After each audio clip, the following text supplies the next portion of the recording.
Hello there. So, this has been a very interesting week. I have been doing the Year in the Bible book study from Alabaster Co., and I'm on week 2. Note that we are in February right now. I did not start at the beginning of the year. In a perfect world, that's when I would want to start, so that it was an even 52 weeks and I would end the week before New Year's. But we know that's not going to happen. But I think there's still fruit in trying to go through the Bible. Have I done this already? I've done it before, but as I said, a lot of it didn't stick.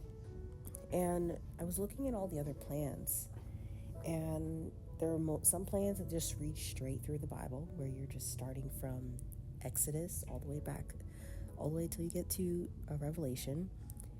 The Bible plan I did, I think maybe 3 years ago, was a New Testament, an Old Testament, and then I went through the book of Psalms twice in the year, and that was pretty cool.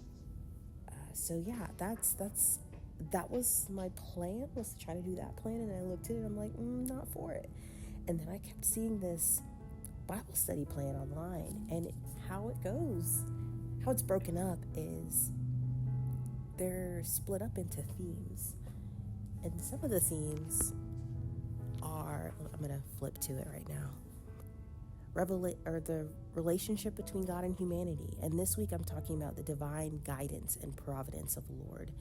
And you go through different chapters or different books of the Bible. So like right now, this week, I went through Genesis, Romans, Joshua, Psalms, Job, Isaiah, and Matthew. And I do that every week. I don't know how long I'm going to do that till, but I do it every week. And what I read today was Joshua. And what's crazy is I've heard the story of Joshua numerous times, and especially when you're talking about the time after the Israelites were wandering in the wilderness for 40 years. The charge, the purpose that was placed on Joshua's life was so important, and I feel like I was taught that a lot growing up, but it hits different every time. I don't know what it is, but you can reread the same book of the Bible and get something different out of it every time, and this is what I'm experiencing in this moment. So based off my study, I am 2 weeks in, and I've read 10 chapters of Joshua, and boy, let me tell you, it's been a roller coaster reading this over again, because this has been a verse that has been constantly used as like my favorite verse, not by just myself, but like other people. Be strong and courageous, for you will lead these people to possess all the lands I swore to their ancestors. And then a chapter later, be strong and courageous, be strong and courageous. And Joshua 1:9 is one that you hear all the time, and it says, this is my command, be strong and courageous. Do not be afraid or discouraged, for the Lord your God is with you wherever you go.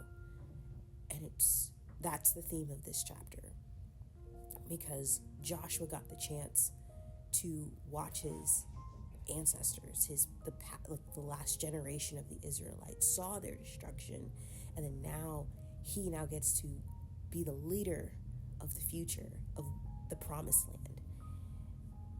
If I was Joshua, I would have been terrified. I don't know what it is. Just, he was now responsible for a large group of people and bringing them into a promise that they don't grasp yet. Their family did not grasp it. Their parents, and now they are having to grasp it. But the one thing they do know, the Israelites, is that their parents messed up. They knew that, because they were probably told that their whole life, wondering, why in the world are we wandering? Why do we not have a home? And the beginning of Joshua is the Israelites on their journey to their new home. So the part that I really wanted to talk about was just the battles. And a lot of Joshua is battles. And you'd think, like, if I was the Israelites, I keep trying to put myself in both of their shoes. But if I was the Israelites, I would have been like, one battle and done, right? we just conquered the city, this is where we're living. No, no, no, no. That's not what God had planned. So the first place they ever conquered was Jericho. It's very interesting because, brief synopsis, those who don't know, Joshua sends spies out to Jericho to spy out the land, to see what's there. And there was the people of Jericho, they found out that the Israelites were spying, and they, in this case, wanted them gone. They knew what was going to happen because they saw what the Lord did with the Red Sea. And that's the one thing you get reminded of during this like little mini side story of this, when the spies are going out into Jericho, and a prostitute named Rahab has mercy on them, and not even just has mercy, she's like, I know your God, and because I know your God, I will keep you safe. And because of that statement, her and her household got saved the day that Jericho had fallen. What's amazing about this is that we don't have an exclusive God. We don't have a God that says, well, only my people I will save. It's like, I am for all people who want to believe in me, who put their faith and trust in me. And I thought that was really cool, an amazing reminder, because sometimes once you get into the Christian world, you start seeing people in churches who are separated, who set themselves apart from the world, and they say that, well, this I'm going to be around my friends, my Christian friends, my Christian school, my Christian family. And we forget the Great Commission, and we also forget that there are people who might not have had that background, that we were raised in, that probably want to know Jesus but don't know. And it was just nice to see like the Lord just be merciful on somebody that is not an Israelite. So what's interesting about the takeover of Jericho is that the instructions the Lord gave him, they said, march around the city for 7 days. And on the 7th day, march 7 times. I'm not gonna lie. If I heard those instructions, I'm like, are we crazy right now? Like, what is happening? Why are we gonna march around the city with the Ark of the Covenant? If we know that Ark of the Covenant is not an easy thing to toll around. And then on that 7th day, I will deliver you. I will give you Jericho. Follow my instructions. It's insane. And no, I'm paraphrasing a lot of this. I would encourage you to go back and read it. But it's so fascinating to see how God will give some crazy instructions. And we're in the moment, you're kind of like, what in the world? There's no way that this makes sense. No way, no how. Why can't we just march one time and go in? Why not? Not God. And to be honest, that's an intimidating factor. If I look at it on the eyes of the people of Jericho, imagine they're seeing like the Israelites march around their city blowing ram's horn with an Ark in the Covenant every day. That's like intimidating. So I try to look at it from every person's perspective this time around than just the perspective of the Israelites. But I thought it was very interesting, the fact that was how God chose for the Israelites to take over Jericho. So as I said, there are different parts, and a lot of Joshua that I've been reading has been like the battles, and it's okay. I'm not a battle person. I normally just kind of just glimpse over it. So what I read today I was in Joshua today specifically. So this was I read about the fall of Jericho last week, and this week we're talking about just some of the other battles that led up to the end of chapter 10. That's as far as I've gotten in Joshua. And this is where I was just like, shoot, I need to talk about this. So at this point, the Israelites, they watched God give them Jericho. And God's leading them into other victories. You're thinking, all right, this is where we're going to live, in Jericho. Nope. All right, another place. Another place was called Ai. I-A-A. Who knows what it's called? It's Ai, literally. And the Israelites end up getting defeated by them. And what's interesting is that be strong and courageous. Follow my instructions and I will deliver you. I will bring you into the promised land. That's what God constantly reminds him. And as Israel is going into this battle with Ai, they violate the terms. And what's crazy is they didn't know the whole time. They're thinking God is going to where there's going to be a victory happening. Little do they know, a man, one of the men, the Israelites, was tempted. The one thing the Lord said was, do not take anything from these people. Don't take anything from these people. Everyone should die. And one of the guys, Achan, he took something. What's insane is what he took. So death, destruction happened with this battle. And people are like, what in the world? And like Joshua in verse 7 of chapter 7 says, O sovereign God, why did you bring us across the Jordan River if you're going to let the Amorites kill us?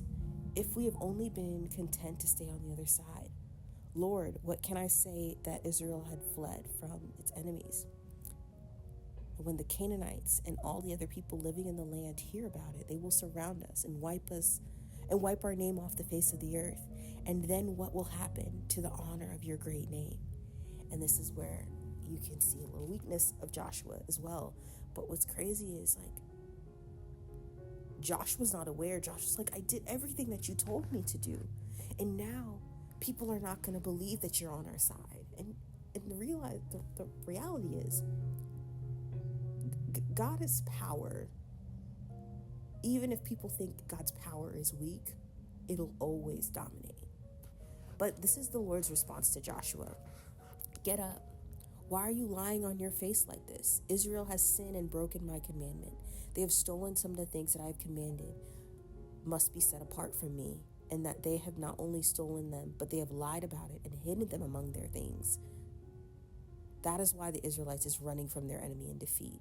For now, Israelite itself has been set apart from destruction, and I will no longer remain with you any longer unless you destroy the things among you that has set you apart for destruction. This is so good. And this response, I love it in the Old Testament when the Lord is speaking to his people, because we don't get that a lot in the New Testament. And Joshua's like, I don't know why we're running. And the instructions, man. God always gives us instructions, and we're always so quick to forget them or to try to like sneak new sins and new things back in our lives when the Lord's like, no, that's not me. That's not for me. I told you to be set apart. And at this point, he goes like, all right, now let's fix this, because we're set apart from the Lord, and being set apart from the Lord will lead us not in a great place. They saw that from their parents' story.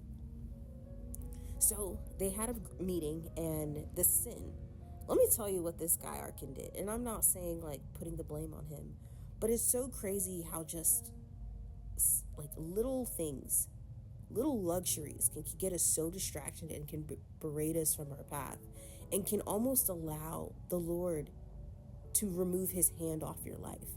He's not leaving you. He's just saying he will remove his blessing off your life. So Achan replied, it is true. I have sinned against the Lord. I'm in verse 20. The God of Israel, among the plunder, I saw a beautiful robe from Babylon, 200 silver coins, a bar of gold weighing more than a pound, and I wanted them so much I took them. They were hidden in the ground beneath my tent. with the silver buried deeper than the rest. Isn't it crazy how he buried the treasure deeper? Because he thought he was going to lose it. But no matter what, he's still going to lose it. Don't get it twisted. And what's crazy that I just kept wondering, and I highlighted this first, I'm like, a robe, some money. But I have to remember, in their eyes, in their shoes, that they didn't have those luxuries. They looked at other countries and said, this is probably what God wants for us. He wants us to have these things, but not stolen things. God will bless us with the good things in the right timing. And he just wanted it now. And he thought that he was going to get away with it. And everyone had to suffer from it. So I thought it was very interesting. Like, their first defeat that happened right after their first victory was because somebody took things that didn't belong to them. And right after this encounter, they're running away from from Ai, which they're Amorites. The Lord now tells Joshua, okay, you have repented.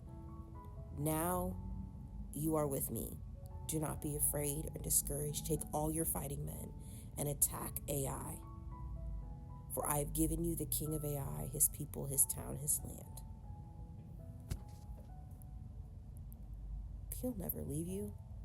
And that's something that I always have to remind myself, that the Lord will always be with me, despite if I make a slight mistake, if I prioritize things that are not of him. He will remove the blessing from my life, yes, and he should. He should. Why should he bless something that doesn't honor him? Why should he? But he will remove the blessing. And if you don't realize it instantly, you will realize it one day. That's the hope. So the Lord ends up giving them Ai as well. But what was interesting about this defeat with Ai is the instructions that God gave Joshua in fighting these people off. He said, and I'm in verse 26, that he also said it another time earlier in the chapter 8. For Joshua kept holding out his spear until everyone who had lived in Ai was completely destroyed. This is reminding me of an image, and I think this is in Exodus, don't quote me, where Moses is holding his staff, and he had to, their victory was based off of the staff being held up. And he had his people, I think it was Aaron, help him hold the staff up. And this was just a cool little flashback.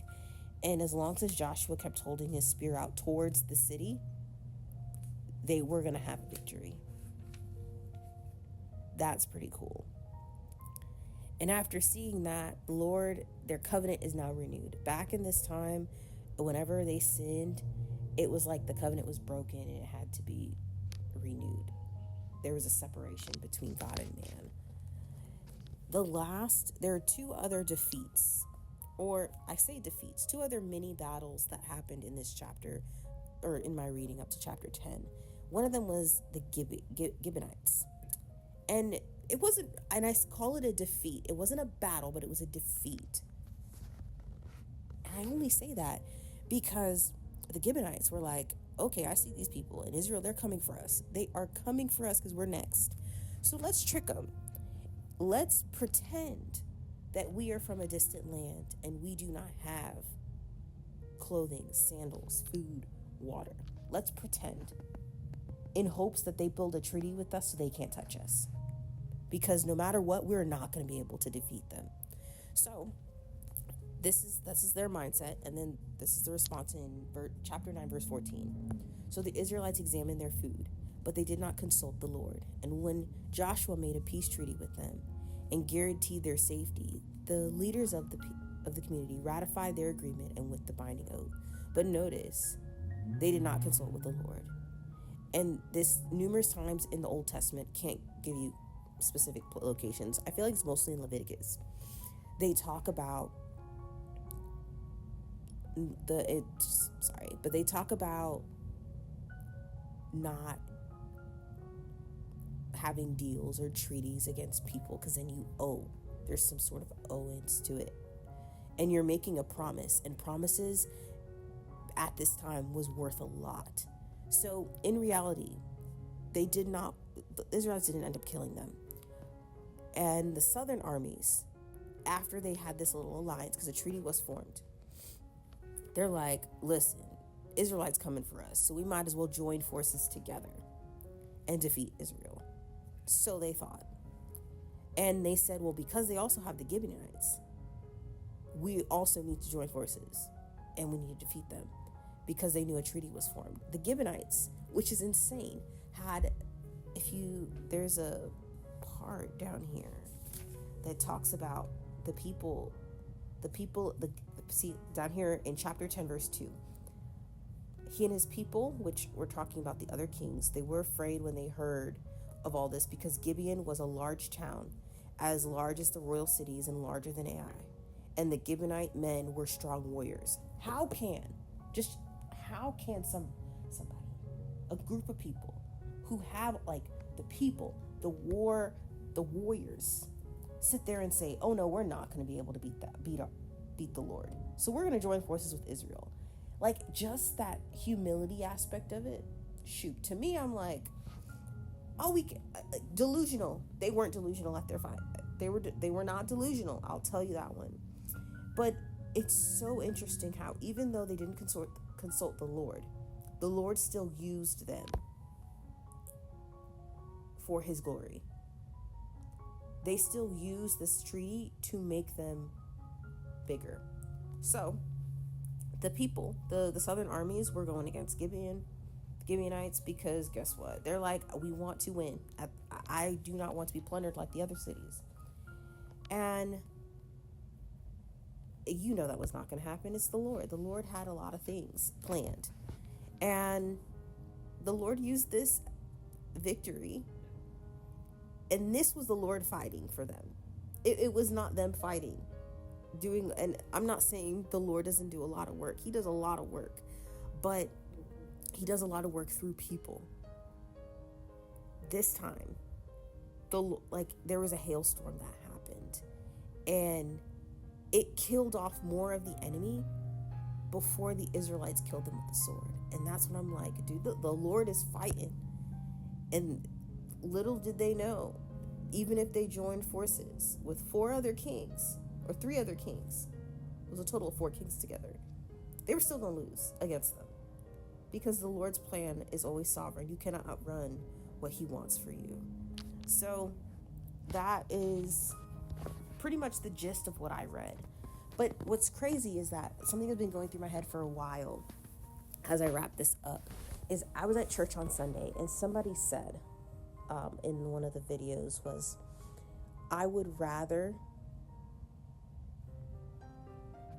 the lady said, the big deal is not for God to use you, but for God to want to use you. And I had to think about this a lot, and like what that really meant. And I feel like it connects a lot with what I've been reading this week, especially in Joshua, because God will use any person, somebody that believes him and somebody who doesn't believe him, for his glory, for his purpose to be fulfilled.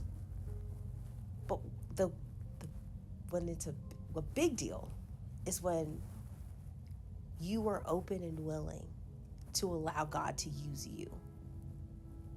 And the sacrifice and the faith it takes to trust God in that is so big. It's such a big deal. It's so good. It is an honorable life, is to allow God to use you for his glory by whatever means necessary. Emphasis on by whatever means necessary. So, the question I have for everybody is, do you want that? Do you want God to use you by whatever means necessary in your life? In your lifetime specifically? And if that's the case, are you willing to be like Joshua and hear God's instructions despite how crazy and weird it sounds, and follow them till its fullest. I don't know. That's something to think about. But I hope you guys get the chance to read these 10 chapters for yourself. There's so much value and truth in it. And I will see you guys again next time. Bye.